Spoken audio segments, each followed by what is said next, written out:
ကြိုးစားရမယ့်အချိန်အကွာအဝေးကိုမကြည့်ပါနဲ့ကိုယ့်ရဲ့ကြိုးစားမှုကိုပဲအာရုံစိုက်ပါတရောင်းစားကလေရှင်ဖျင်ကိုမနာလို့မဖြစ်ဘူးတဲ့ဒါပေမဲ့သူနဲ့တူတူ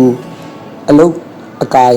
တစ်ခုတည်းဖြစ်တယ်ပေါ့နော်အခြားတရောင်းစားကနည်းနည်းလေးပို့ပြီးတော့သူ့ထက်ငွေပိုရသွားတယ်တာသွားရင်တော့အဲ့ဒီတရောင်းစားကအရန်ကိုပဲမနာလို့ဖြစ်တယ်တဲ့ဒါကြောင့်မလို့ပေါ့နော်ကိုယ့်ရဲ့လုပ်ငန်းခွင်မှာပေါ့နော်ကိုကသူတို့တွေထက်နည်းနည်းလေးပဲပို့တော်တယ်ဆိုရင်ကိုယ့်ပေါ်မှာမနာလို့ဖြစ်ကြမယ်မုန်းတိကြမယ်ကိုကကိုယ့်ရဲ့လုပ်ငန်းပေါ်လုပ်ငန်းဘက်တွေထက်အများကြီးပို့ပြီးတော်ပြီးတော့ level တစ်ခုအနေနဲ့ကွာသွားခဲ့ရင်တော့တင့်ကိုအကုန်လုံးကပို့ပြီးတော့လေးစားကြမယ်ချီးမွမ်းကြမယ်ဂုဏ်ယူကြမှာဒါကြောင့် level 2ထက်ဆိုင်တင်ဟာလုပ်ငန်းခွင်မှာအမြဲတမ်းထူးချွန်ထက်မြက်အောင် level တစ်ခုတောင်းကြိုးစား